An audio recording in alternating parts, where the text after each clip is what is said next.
তো চলে এলাম পার্ট 2 ব্লগ নিয়ে। আগের ভিডিওতে দেখিয়েছিলাম যে জায়গা পছন্দ হয়নি, তাই দুটো কুলিকে নিয়ে অন্য জায়গায় শিফট হলাম।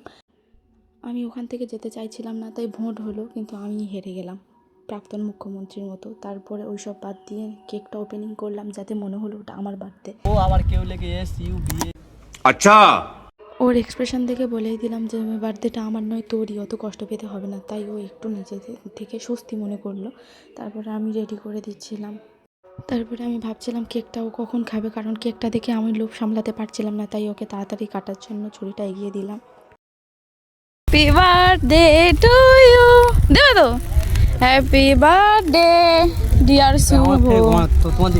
তারপরে ভাবলাম জাপানের মতো আমাদের দেশে হয়তো অসময়ে স্নোফল হচ্ছে। তারপরে ভাবলাম না, এটা আমার বরের কৃত্রিম স্নোফল, যেটা মাত্র 40 টাকা দিয়ে আমার বর কিনে এনেছে। সেই সব বাদ দিয়ে এবার কেক খাওয়ানোর পালা।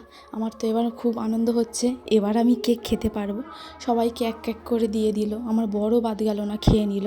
বাট সবার লাস্টে আমাকেই দিল কেন? তাও মন খারাপ না করে আমি খেয়ে নিলাম আর ওকেও খাইয়ে দিলাম। কেক খাওয়া হয়ে গেলে এবার আমি নাচছি, কারণ এবার বিরিয়ানি খাবো। বিরিয়ানি লাভার যারা, তারাই বোঝে বিরিয়ানির সামনে থেকে বিরিয়ানি না খাওয়া সেটা কতটা যন্ত্রণাদায়ক। একমাত্র যে পছন্দ করে সেই জানে। হঠাৎ মনে হলো আকাশ থেকে কেউ আমার ওপর হেগে দিয়ে গেল। তারপরে ভাবলাম না, আমার বরের সমস্ত রাগ স্প্রের মাধ্যমে বৃষ্টির মতো বর্ষণ করে দিয়ে দিল। তারপরে আমি পেয়ে গেলাম আমার বোনের সুন্দর একটা ওড়না, যেটা মুখ মোছার পক্ষে যথেষ্ট ভালো, সেটারই সদ্ব্যবহার করে নিলাম। তারপরে আমার আনন্দ হচ্ছে এবার আমার বরের ওপর হামলা হবে।